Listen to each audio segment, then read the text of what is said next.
What up, Bulls Nation? Peck here. We got a live CHGO Bulls pregame for y'all right around the corner. Season series finale. Bulls-Hawks tonight. Bulls lead the season series 2-1, but had an embarrassing collapse on December 26th when the Hawks outscored them 50-25. Billy Donovan, recent words on Patrick Williams and what he needs to see from him. Ayo Dosunmu's comeback and more, all coming up next.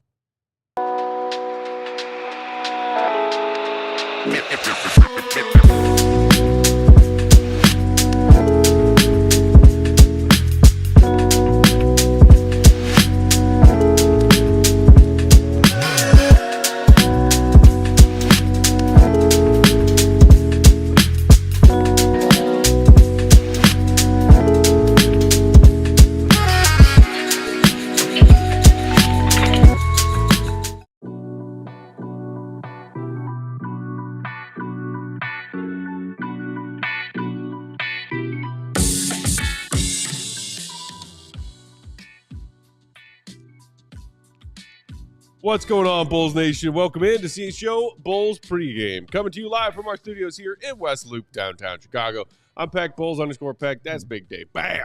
BAWL Sports. That is Uncle Will, four-time champ. Will_Perdue, 32. Queen of the controls. Rocking with us as always, the one and only Katie W. What up, Katie?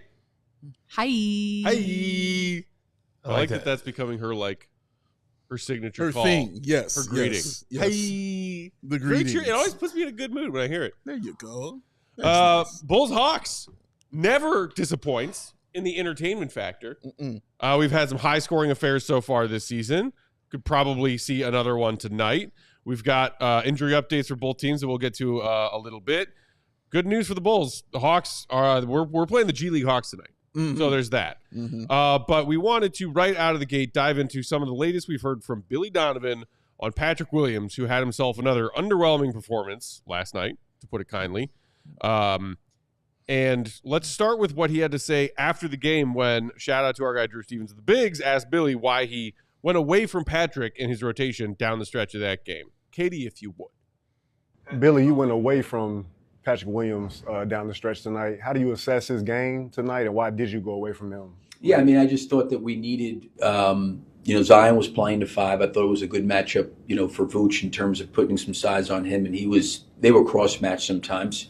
It was just a decision I made where I went with those four guards. And again, I think the one thing for me is, just looking at what's going on out there in the court, just trying to make decisions at that point in time, what I think is best.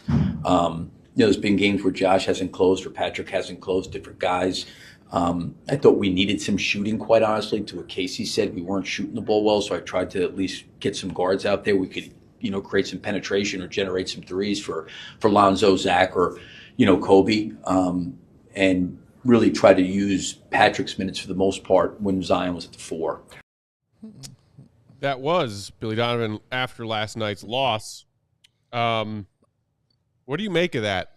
Because saying I thought we needed some shooting, and then so he said that's why I went four guards, so that those guards could penetrate and then kick out and find shooters like Lonzo and Zach and Kobe, who, by the way, are also all of the guards. What do you make of that, Will? I think that's Billy trying to protect Pat. How so? Because, this is a perfect example. You talk about Sparrow's okay, the P. Will Cringe show. Here we go again. That. But Sparrow? But this is a huge topic. Yeah. And the reason why we brought this up is because, honestly, I'd prefer not to talk about it. Yeah. I think we've basically talked about it at length. Yeah. And what more can we talk about it? Yeah. But we're not the one setting the tone. This tone is being set by how Billy answers these questions. Correct. Because the Bulls chose to sign him to an extension. 5 years, $90 million, as Matt loves to hear. So then he gets a bullseye on his back. Because with that comes expectations. With that comes accountability.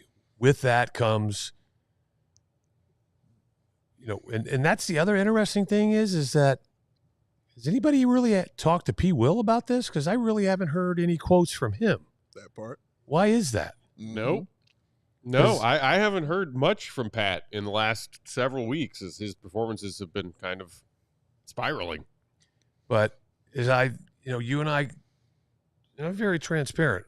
I was scrolling through X this morning and I saw, I want to make sure I give people the proper credit. Who's the gentleman I said I saw? Oh, you were talking about an episode of Chicago Bulls Central from our guy Hayes. Right. Hayes.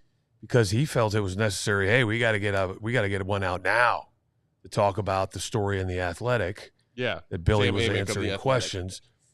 So as I thought about it and I tried to find and read as much as I could, it just kind of led to that's just me. Okay. Because of the fact that there's so much chatter now about Patrick Williams. And it's not just us. No. It's everybody. The bigs, Joe Cowley. I mean, the list goes on and on. Mm-hmm. That it needs to be addressed. That, I think that P. Will is struggling probably with his confidence more than anything. Because the interesting thing, and he says, I wanted to put shooters in. There was a period this season where he was shooting over 40% from three. Yeah. So you would think that he would be that one of those guys that you want in the perimeter, number one. Number two, we keep asking and wondering, and we see glimpses of it. And I think glimpses is the key word of, we saw it in the game last night where he put it on the deck and attacked the rim and faked one way, faked another way, up and under, and finished. Like, all right, bro, here we go. Mm-hmm. But one time. Yeah. And that's supposed to be like an expansion of his game. Mm-hmm. When you watch the videos of, him working out in the summer, what is he doing? Attacking the rim, dribbling between the legs, around the back, spinning, finishing with the left hand. So where are all those things that we see that's going on in the summer? Why are they not translating to what's going on in a game? And why is he at times effective in the first quarter and then not really effective the rest of the game?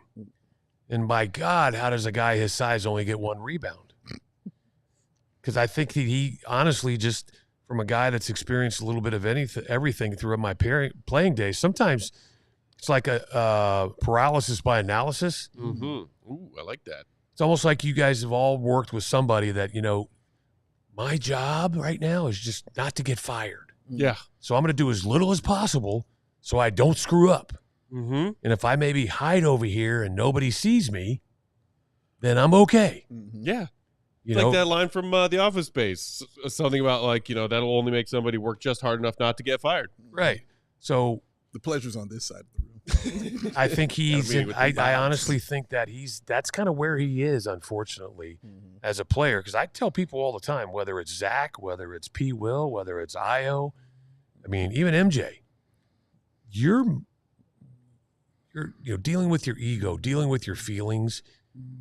You'd be surprised how, it's not mentally weak, but I just say how fragile your confidence is at this level because of the pressure to not only just to compete, but produce on a nightly basis. Mm-hmm. I mean, you're only as good as your last game.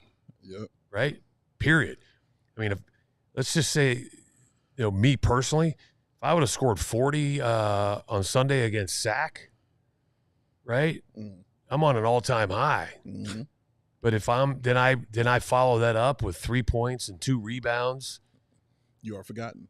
I'm down in the dumps. Mm-hmm. I mean, I got 1 foot in the grave and 1 foot on the banana peel. But that's just across the board. That's just how it is. And I'm at a position now where I'm curious with Ayo back tonight. How does that affect P. Will's minutes? What do you think, Dave? Taking my Purdue pause right here. First of all, shout out to the bigs because how that was shot was amazing. Really nice. Beautifully shot. The sound was incredible. Please keep doing that. That was awesome. Hey, Julia, that was truly awesome. You're right, Will. Like, we've talked about it at length. Like, I kind of get exhausted talking about Patrick. Like, it's to the point even optimistic Bulls fan doesn't even talk positively about Patrick anymore. I think our guy Rob in the comments is still hanging in there on to Rob. On P. Will Island. Wait, it's time to go. Like, bro, Bill, it's time to go. That, Raph. Yeah, bro, seriously. He's just been really incredibly inconsistent, more so this year than last year or previous seasons.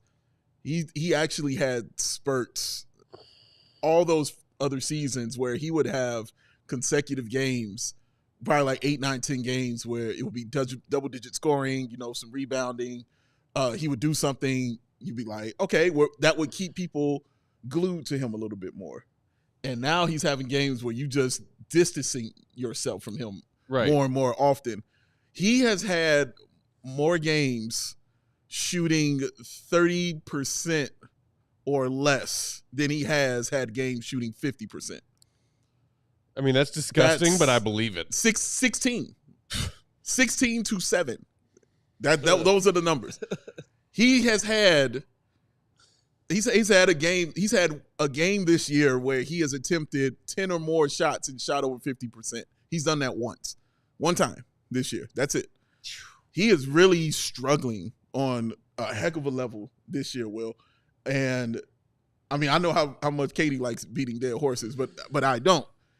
It gets to a point where you just say, "Dang, bro, like I can't keep hitting you," but you keep showing us, that something's going on mentally or something's going on physically. I don't know what it is. You saw him make a dunk and then stare at his hands. Like he knows there's a problem. It worked. They work. He knows there's an issue. He knows there's something wrong. I just don't know, Will, if it's the physical aspect or if it's the mental. I more so lean towards the mental because I'm just looking at him from the outside looking in. Like, I don't see why you can't dribble. I don't see why you can't go to the paint. I don't see why you can't rebound. I don't see why you can't make yourself more known and make your presence felt on either side of the ball. Why has your defense gone away as well? That was another calling card for you. It's gone away. Now it's just you're out there because we really, truly don't have anybody who knows the system or is big enough to guard these other guys. So it's kind of you just kind of by default. And it shouldn't just be you by default anymore, man. Like, it's been a bad season for him. It's been a no excuses tour for me. So, yeah, it's been tough to talk about it like this, but we're going to talk about it because he has not been good. Well, and it's, if Bulls fans this last recent stretch of games, say from January 1st, have thought, like, is it just war of attrition and me just, like, getting beaten up by wanting to believe in Pat and seeing the same things, or is it getting worse? It's getting worse from a statistical standpoint. Mm-hmm. Katie, do you have those numbers that I sent you earlier today from Pat? His career numbers have basically always been his career numbers, and we always talk about it. You look at, just shy of 10 points per game on his career. He does have just barely a 40% mark from three over his career, and the rebounds, modest numbers as they are. But I looked at November, December, January for Pat this season, and his shooting splits are terrible. He shot 41.5% in November from the field, but he did manage to shoot 40.8 from three. In December, those numbers fell to 43.3 and 37.2. In January so far, Pat is shooting 30%, 30.0 from the field, and 25.9% from three, while scoring 6.3 points per game. I don't know where my field goal percentage column went, but quite all right. It's okay. I filled those in for you. The numbers still aren't good. And as much as Bulls fans have wanted to see more of Pat involved in the offense on a possession-by-possession basis, his usage percentage on his career, 15.6, it's never been anything crazy.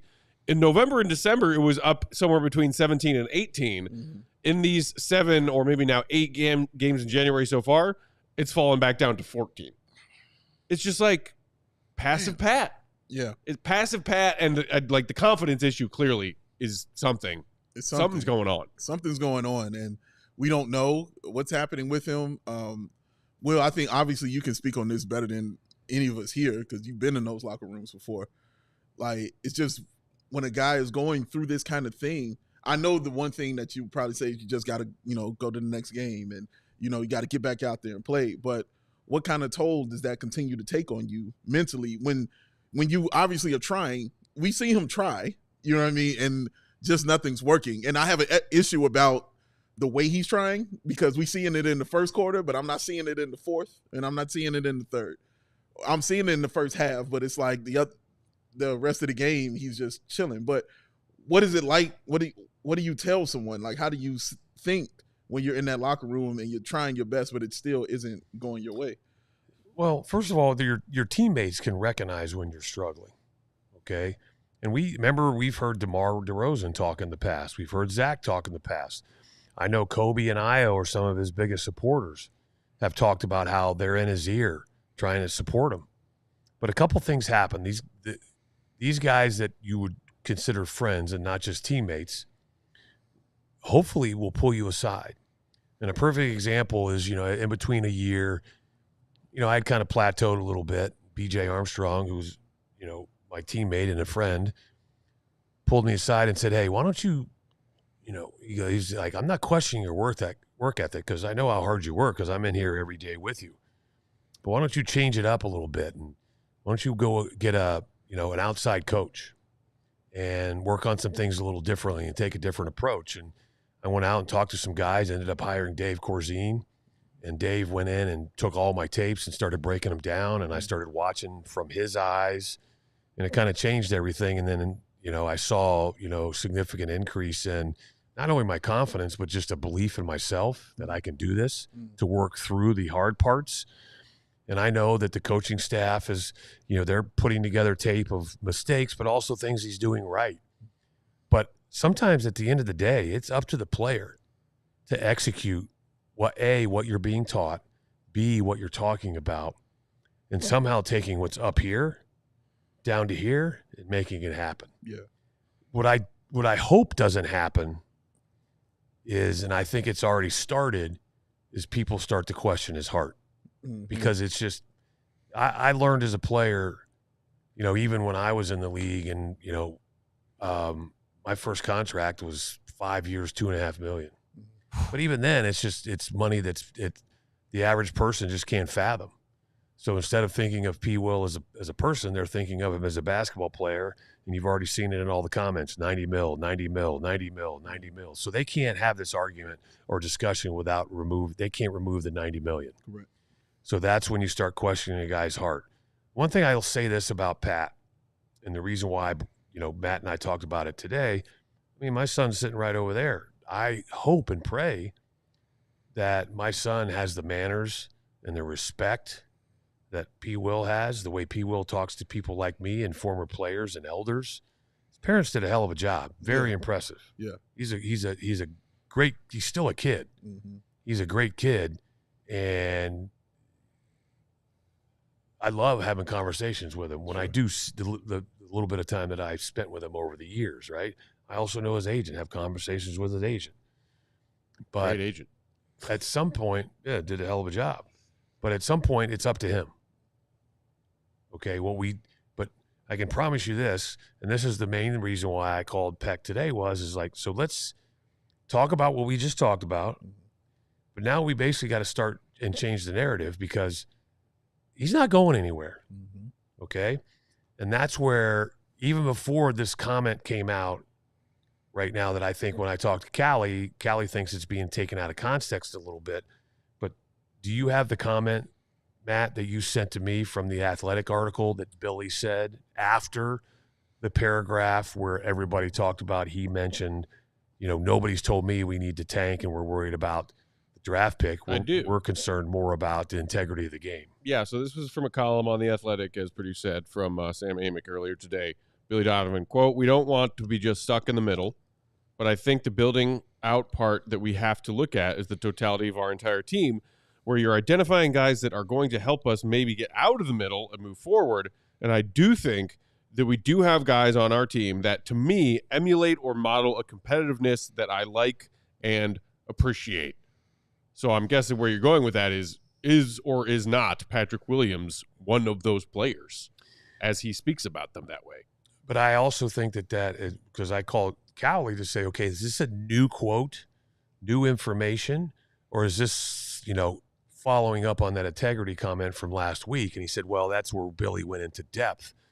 But Amick is the first one to really kind of put that out there, right? Because it's more about talking about Billy. Here he is. What year is this for Billy? 5. Okay, and the core is pretty much same as Patrick. Right, but the core has pretty much been the same, right? Mm-hmm. And the ancillary pieces have been different every year. and yet he's still trying to find those pieces that he becomes comfortable with, that he thinks will help them win. Mm-hmm. I think that, Patrick's at the top of that list. Is he or isn't he? Okay, and then it goes down the line.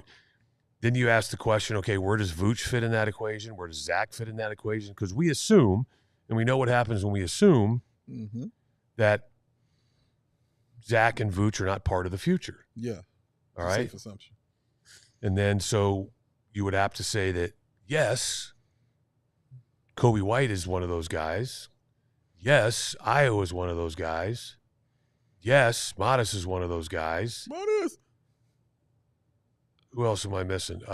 Julian Phillips. Julian Phillips. Maybe. let's just not go there right now. I hit you with the maybe, sir. Okay, that's a weak maybe. Yes, it is. But Billy's trying to find that. Mm-hmm. But this is what I've learned about what we have here. This totality of what, and Billy uses the word totality. Billy's found a way for them to play that he's comfortable with. Okay? But Billy feels like that in order for that way to be successful, he needs to be able to go 10 deep every single night. Mm-hmm. Okay? And push that pace. Like last night, 104 field goals, right? Mm-hmm.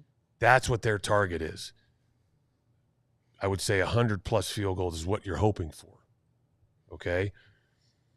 But I think that's flawed because it's where he wants 10 guys that are going to play their ass off every single night, right? And team first, play hard. But what you still need in that 10 is talent. Because what happens in the playoffs? The game slows down. Okay. Right? And then also, because coaches, players, everybody feels like that they have to earn their pay, the playoffs really become micromanaged. Sure. A guy doesn't dribble down the floor without looking at the bench and getting a call from the offense, even though they're going on game 92. Mm-hmm. When you talk about preseason and the postseason, right? So the game then slows down. Mm-hmm. And when the game slows down, what rises to the top? Talent. Cream. Mm-hmm. However you want to look at it. So then you ask yourself, how much talent does this team actually have? Can they – it's kind of like Pat Riley with the Lakers. Mm-hmm. He won championships. Sure. Right? Because what did he have? A lot of talent. Magic, Kareem. Okay. But what happened when he got to the Knicks? Won a lot of regular season games. Then what happened when he got to the playoffs? He met y'all. That's true, but we weren't always the team that beat him. Mm-hmm. At the end of the day, when you get in a 7-game series, they had Patrick, but the supporting cast around Patrick was not right. But yet they're snuff. still winning 50-plus regular season games. Why? Yeah. Because Patrick Riley attacked every single game during the season like a playoff game. Sounds familiar. Tips. All right. Mm-hmm. But what happens when you get into the playoffs and now we as the Bulls or any other team playing, whoever your opponent is now, you just have one. It's not one of 82. It's one of one. Yeah. And then one of one. And then one of one. Yeah. Until somebody wins 4 games. Correct. And then what usually happens? 99.9% of the time, the better team wins. Yes. Occasionally, a Nuggets team will beat the Seattle Supersonics. Or a Golden State team that was the 8th seed will beat the Dallas Mavericks, who were the 1 seed. Occasionally. Mm-hmm. Mm-hmm. But that's where you say that is flawed. So then you're saying, okay, we're always going to be a playoff team, but we're not going to be a contender. That's, to me, because of the history of this organization, that is a flawed formula. Mm. I'm struggling to even just get to the we'll be a playoff team part these days. Yeah. Well, let's turn to a brighter subject, which is that Ayo Dosunmu is back tonight. Mm-hmm. That's happy. That's happy news. Yay. He was out for 10 games. Actually, the last time he played was when they lost to this Atlanta Hawks team on December 26th, coughing up that 21-point lead. But just to give you a refresher of what the Bulls are getting back tonight and what Ayo has been doing this season, if you would, Katie, he's playing a career-high number of minutes per game. We've talked a lot this season about how Billy is leaning heavily on Ayo, minutes-wise, especially fourth quarters. He's playing a lot. He's scoring a career high in points per game. His shooting splits aren't career highs currently. Last season were his career highs. Remember, he shot 50 and 40 from the field last season between field goals and three-pointers. Those are a bit down. Obviously, his three-pointer hasn't come around yet this season. But career highs in rebounds, career highs in assists, a big jump in his assists per game. This is the guy the Bulls are getting back tonight. Billy confirmed in his pregame availability that Ayo will probably play between 24 and 26 tonight.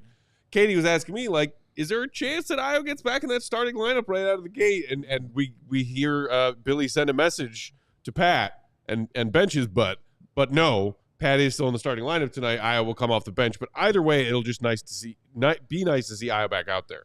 He's been a model of consistency for the Bulls since he's gotten here. He's dependable. There's nothing he really can't do on the floor on either side of the ball. The things that he struggled at when he came in here, he has worked at and improved upon. The three-point shooting, definitely. The handles, definitely.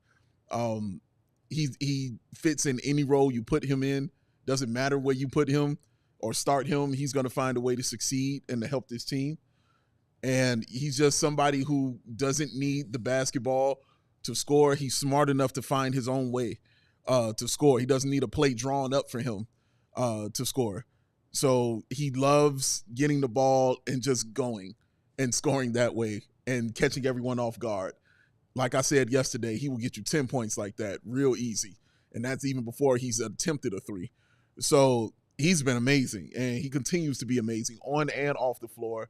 He is what I'm sure any organization, but especially the Chicago Bulls, love, having a guy like this in their organization and on their team. Well, I think the biggest thing for me is everything you said is exactly correct. Thumbs up. But the thing that I love is that I know just because Ayo's back in a uniform and ready to play, this team will play with more intensity tonight. Because if they don't, I will make him look bad. Yeah. Because of how hard he plays. Yeah. So they will follow in his footsteps. If they get off to a slow start and then Ayo comes in and you see him pushing that pace, and fans are smart enough to look and be like, why is nobody running with him? Guys are like, I don't want that criticism. So then the pace gets picked up and they see what Ayo's doing on defense. They raise their level of play. That's the point now that Ayo's gotten to on this team.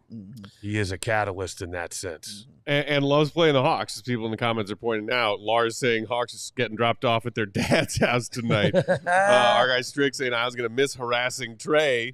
French Bulls TV saying I was my favorite guy in this roster. So glad he's back. Bobby, meanwhile, saying I was what Pete Wills should have been 2 years ago. Yes, as Strick pointed out, no Trey Young tonight for the Hawks. I'm going to give you a quick rundown on their injured report tonight. No Trey Young, ribs. Zachary Riza-Shea, their high lottery pick, out. Adductor strain. DeAndre Hunter, out. Foot soreness. Jalen Johnson, out. Shoulder inflammation. Larry Nance Jr., out. Long-term hand surgery. Kobe Buffkin, out. Long-term shoulder surgery. So here's your starting five at the Hawks tonight. You ready? Keaton Wallace, Dyson Daniels. He's a player. Yeah, he's a player. Vit Krejci, David Roddy, and Clint Capella. Oh, man. That's your Hawks starting five. If the Bulls can't beat that, gross. But again, we saw them lose to the G League Brooklyn Nets earlier this season. We've seen them lose to the Wizards. We've seen the Bulls prove that they can lose to anybody. So trap game for sure. Can't take this one lightly. Ayo and his intensity out there should be, something good to have back. I am curious if Pat's minutes stay where they were last night at 20 as a starter, or go up or go down, because Lonzo Ball is sitting tonight as planned on the second night of a back-to-back, still doing the whole knee management thing. So Ayo comes in and you essentially can look at it and say, all right, well, Ayo, who Billy said 24, maybe 26, is going to come in and take those minutes that Lonzo has been playing, as Lonzo's minutes have increased in Ayo's absence over the last 10 games. So nothing would necessarily change about Billy's rotation, other than it's just Lonzo's out, and Ayo's taking Lonzo's minutes. Because everything else, variables-wise, is the same, I am very curious to see how many minutes Pat plays tonight. Well, and as we run out of time here, because I saw the finger go up in the air. Which one? It's a fair question. I'm interested to see Kobe, Ayo, Zach, Giddy at the 4 with Vooch at center. Okay. Because you've got Giddy. Has Giddy not gotten double-figure rebounds in the last 2? He for sure did last night. I can't remember if he did also on I don't remember Sunday. But if he didn't, it was close. I think it's 3 out of the last 4, actually. I'm going to assume you're right because you're Will Perdue. But you know what happens when you assume? I've made an ass of myself plenty of times. I asked, but it's all right. You have 4 rings. I will happily be wrong. Do that without assuming anything. Also, there's plenty of ways to make an ass out of yourself. This is true. Giddy's boards the last few games 12. Hold on. Oh, I'm sorry. 13, 11, 13. You are spot on. See what I mean, Will? Wow. Yeah. No, I don't do. Is Bogdanovich playing tonight? He is not on the injury report, so Watch I would out. assume he will come off the bench and drop 25. Yes, please. That's watch what out. he does against the That's Bulls. what he does, man. Can somebody stick to him like Velcro when he steps on the floor. Just Ayo, that's your man. Seriously. Meanwhile, Rob said big lead tonight would mean more Modest minutes. Please. Good for the love of everything. Modest did get a little bit of tick in that fourth quarter last night. I'm gonna be quiet. I'm not gonna say it. Not yet. But I know what I'm seeing. That's all I'm telling you. But yeah, keep on doing your thing. Leading the team in blocks despite being 10th in the team in minutes played. My eyes ain't lying to me right now. It's stuff. It's stirring. That's all I'm telling you. It's stirring. That'll do it. We are past the 7 p.m. hour, which means tip-off is just a few moments away between the Bulls and Hawks. Bulls looking for the 3-1 season series win. And they have a win staring them in the face. Got to get back up to 3 games under 500. That is what's next on the schedule. This is the guarantee game for you? Oh, they're winning. They're There it 4 is. under. I don't doubt you at all. I'd be shocked if we come on here and talk about a Bulls L in post game. I would too. I'd be a little shocked. Either way, win if or there's a loss. Bulls, if we're talking about a Bulls L, you might be drunk by the time the game ends. Happy drunk. Happy drunk. Yeah. Either way, win or loss, we will be here live for post game after Bulls Hawks. Make sure you join us then too. Make sure you hit that like button on your way out if you haven't hit it yet. Why wait? Do it now. Do it for Katie so she doesn't chase you down later. Make sure you're following our guy Will the Goat for his in-game updates. Will_Golly. He will join us during post game after this one. Thanks for tuning in. See you, Red. Be good. Love y'all. We all silly like the mayor.